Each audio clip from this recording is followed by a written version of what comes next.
Man, let me tell y'all something.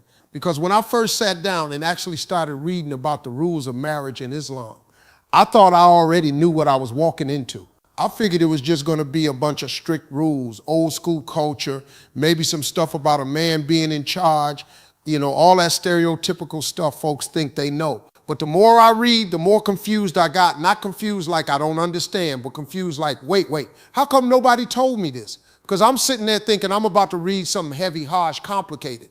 And instead, I'm sitting there looking at verses and stories and teachings that sound like relationship advice better than what half of Hollywood pay therapists for. And I'm thinking, hold up. Islam talking about respect, kindness, protection, emotional rights, a man being responsible for the woman's happiness and dignity, marriage being an act of worship. Man, I almost dropped my coffee. Because I was raised thinking religion just want to restrict people. But this sounded like religion trying to protect people from the mess the world calls modern love. And the first thing that shocked me was how serious Islam treats marriage. It ain't a game. It ain't a fling. It ain't a we'll see how it goes. Swipe right if you cute situation. In Islam, marriage is a contract, but not like a cold business deal. No, sir. It's a contract with God as the third witness. Meaning if you mistreat somebody, you ain't just breaking their heart, you breaking your deal with the Lord himself. And I'm sitting there thinking, man, imagine if folks today believe that. Imagine if every man walking down the aisle knew that if he cheated, if he cursed at her, if he abandoned her, if he laid hands on her, God himself gonna question him for it. You wouldn't need no lawyers. You wouldn't need no prenups. You wouldn't need no trust issues, playlist on Spotify. Because people wouldn't play with marriage if they understood it wasn't just between two humans. It was between a soul and its creator. And the next thing that got me was this idea that a man in Islam ain't just a husband. He is a qawwam. I didn't even know what that word meant. Sounds like something you order at Starbucks. But when I looked it up, it didn't mean boss or dictator or king of the house. It meant maintainer, supporter, guardian, caretaker. Meaning God put the man in a position of service, not domination. Meaning the man is held accountable for the emotional, financial, physical, and spiritual safety of his wife. Not because she's weak, but because a real man don't ever let the people he loves carry burdens alone. You know how different that is from the nonsense some dudes out here preach? You got fellas today talking about I'm the man, so she better obey. Islam says you the man, so you better serve. That flipped my whole mind inside out. And the more I read, the more I saw something else. Islam don't just give men responsibilities, it gives women rights. Not favors, not gifts, rights. Meaning if a man don't fulfill his obligations, that woman can take it to God and court and demand her rights back. And I said, whoa, hold up. Because I ain't never heard it described like that. The world paints Muslim women like they got no voice, no power, no freedom. But the actual scripture, man, if Muslim women really stood on the rights God gave them, half the men wouldn't even survive the courtroom. Islam was giving women divorce rights, inheritance rights, consent rights, financial independence, the right to their own money, the right to keep their last name, the right to say no, the right to be treated with honor, all the way back in the 7th century, while the rest of the world was still debating if women had souls. And right then I said, okay, somebody been lying about this religion because this ain't oppressive. This is structured. This ain't controlling. This is protective. This ain't anti-woman. This is anti-disrespect. And I'm sitting there thinking, if this was the standard for marriage today, we wouldn't have this 50% divorce rate. We wouldn't have people getting married just to take Instagram pictures and split 6 months later. Because Islam don't say find somebody cute and go with the vibe. Islam says find somebody who fears God, treats you with honor, and builds a life toward the next world, not just this one. You hear that and you start realizing love ain't just feelings, it's responsibility. And that's when it really hit me. Islam ain't strict about marriage because it hates love. It's strict because it respects love too much to let it be treated cheap. It don't want women left broken. It don't want men walking around irresponsible. It don't want children growing up confused. It don't want families falling apart because somebody chased lust instead of loyalty. So instead of saying do whatever you feel, Islam says do whatever is right. And man, I respect that. But here's where it got even crazier because I kept reading and I realized the stuff people think Islam teaches about marriage is the exact opposite of what it really says. See, the world got this image like Muslim husbands out here just bossing their wives around, tell them what to do, living like some ancient king, but Islam flips the whole script. Islam don't say, wife, obey your husband. Islam says, husband, fear God in how you treat your wife. The Prophet Muhammad, peace be upon him, said the best man is the one who is best to his wife. Now, let me tell you something. If that rule existed in America, half the dudes wouldn't even qualify to be men. Because some of these fellas think being a man is about muscles, money, and being loud. Islam says, no, sir, being a man is about being patient, gentle, generous, loyal, forgiving. And if you ain't good to the woman God trusted you with, you ain't good. Not in the eyes of God, not in the eyes of the religion, not in the eyes of the angels. And I sat there like, well, damn, that's a whole different scoreboard. And then I learned something even wilder. In Islam, a woman ain't required, not even obligated, to cook for her husband. She don't have to clean. She don't have to do laundry. She don't have to do house chores. That ain't her duty. That's his responsibility to provide for, including a maid or whatever's needed if he can afford it. And I said, what? You mean to tell me folks out here think Islam is some barefoot in the kitchen religion when the actual religion says she ain't got to lift a spoon unless she chooses to out of love? You mean to tell me all these years people thought Muslim women were trapped when the book literally says her money is her money and his money is also her money? That ain't oppression. That's one of the greatest business deals ever written. And I know some dude right now hearing this going, well, what does the wife do then? Oh, let me help you out, brother. She raises your children, carries your legacy, nurses your bloodline, keeps your house a home, protects your dignity by representing you with honor, guards your secrets, makes your peace, the one place in the world you can breathe. And when she loves you, she gives you a type of comfort no man can buy at Walmart. The only reason some men can't appreciate women is because they don't understand value without a price tag on it. And Islam says, if a husband makes his wife cry without just cause, the angels curse him, curse him, curse him. Not gently warn him, not send a reminder, curse him. While if a woman is mistreated, her prayers go straight to God without a barrier. I read that and said, oh, wait a minute. This religion ain't playing. This ain't a joke. This ain't try not to be toxic. This is God saying, I will defend her against you if you fail her. You know how many marriages today would get saved just by fearing that? And then there's the part that made me laugh out loud, because Islam even teaches that a husband should be romantic, should smell good, should look good for his wife, should speak with love, should not act like marriage is some I got her so I can chill now situation. One scholar said, a man should beautify himself for his wife the same way he expects her to beautify herself for him. I said, now wait just a minute. Islam out here telling men to get a haircut, smell fresh, and use lotion. Y'all got any room for Baptists in that religion? But then I hit the real shocker. Islam does not say a woman has to marry a man she doesn't want. There is no forced marriage in Islam. None. A woman has the right to say yes or no. And if she's forced, the marriage ain't even valid. You know how many cultures still haven't figured that out while Islam said it 1,400 years ago?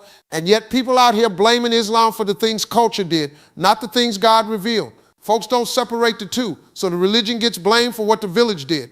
That's like me blaming Christianity for a dude who robbed me while wearing a cross necklace. The necklace ain't the thief. The culture ain't the Quran. And then this part hit me so hard, I had to put the book down. The Prophet Muhammad said, the most perfect of men in faith is the one with the best character, and the best of you are those who are best to their wives. Meaning, if you want to judge a man's religion, don't watch how he prays. Watch how he treats the woman he married.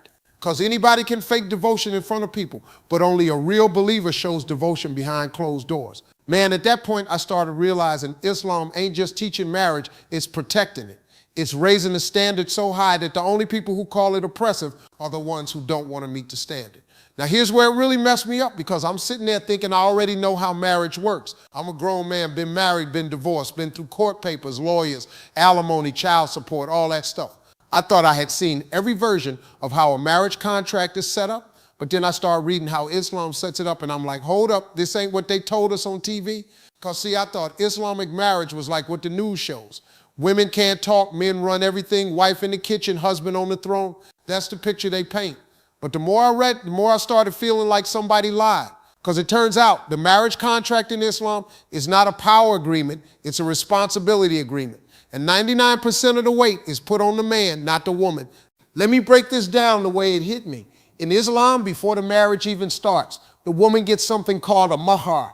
That's a gift, not a ring, not a dinner, not a promise. It's her money, her asset, her property, and the man can't touch it, borrow it, or control it. If she wants gold, she gets gold. If she wants 10 grand, she gets 10 grand. If she says, I want a car in my name before I say yes, Islam says, brother, go get the keys or step aside. Meanwhile, in the West, I bought a ring. She showed it to her friends, and suddenly I owe the rest of my life to Zales, Jared, K Jewelers, and 3 credit cards. That ain't a gift, that's a loan with interest. And here's what shocked me. A woman in Islam can't be forced to marry anybody. Not by her parents, not by society, not by pressure, not by guilt. If she says no, it's no. If she says I don't like him, that's the end of the negotiation.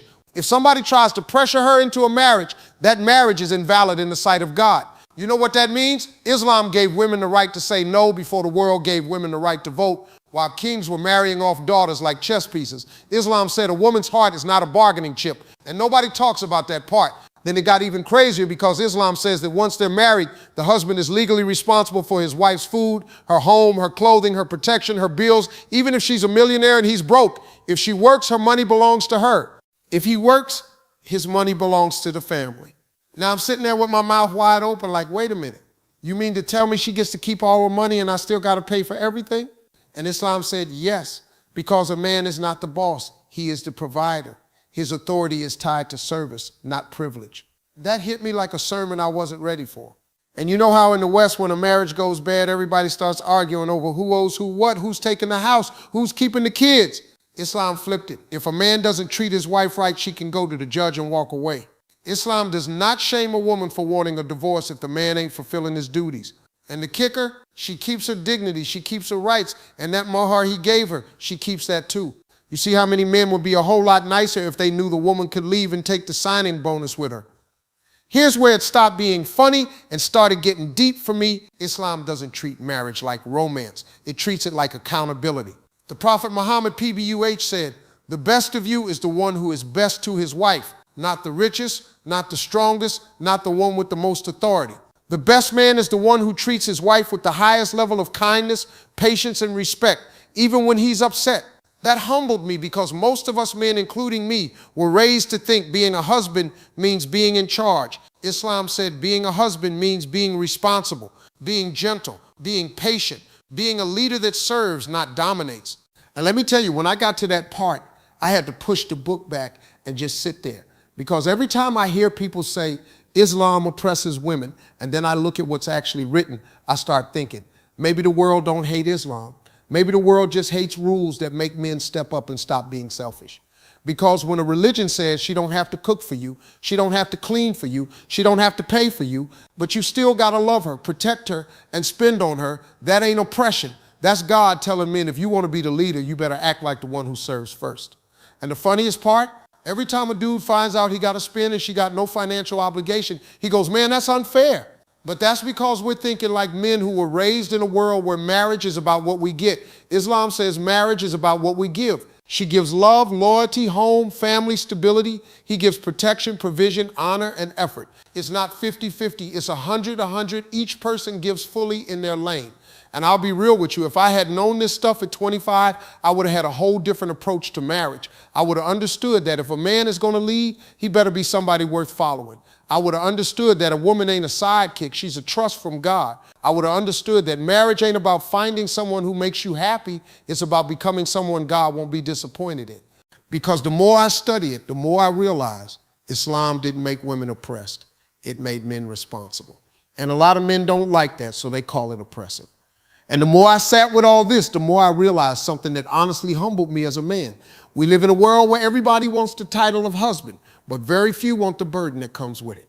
We want a wife who respects us, but we don't want to live in a way that earns respect. We want loyalty, but we don't want accountability. We want a woman to submit, but we don't want to be the kind of man a woman feels safe submitting to. And Islam doesn't play that game. Islam says you want leadership, then you answer to God for every tear she cried, every night she felt unprotected, every moment she felt unvalued. That right there will sober a man up fast. See, once you understand the weight of marriage in Islam, you stop asking, what is my wife supposed to do for me? And you start asking, how am I supposed to show God I deserve this woman at all? That's a whole different level of manhood. That's not ego. That's responsibility. That's not dominance. That's discipline. And I'll be honest, a lot of the stuff people mock about Islam is really just stuff that exposes how selfish we've become. We don't want rules that make us better. We want excuses that make us comfortable. So now, every time somebody says Islam oppresses women, I just shake my head, because if you ever read what it actually says, you don't walk away thinking women got cheated. You walk away thinking men got checked. You walk away realizing God didn't lower the status of women, he raised the standard for men. And for a man who actually wants to be a good husband, that ain't a threat. That's a blueprint. Because at the end of the day, marriage in Islam is not about who's in control. It's about who's in service. It's not about two people using each other. It's about two people helping each other get to heaven. And if that ain't the most grown man definition of love I've ever seen, I don't know what is.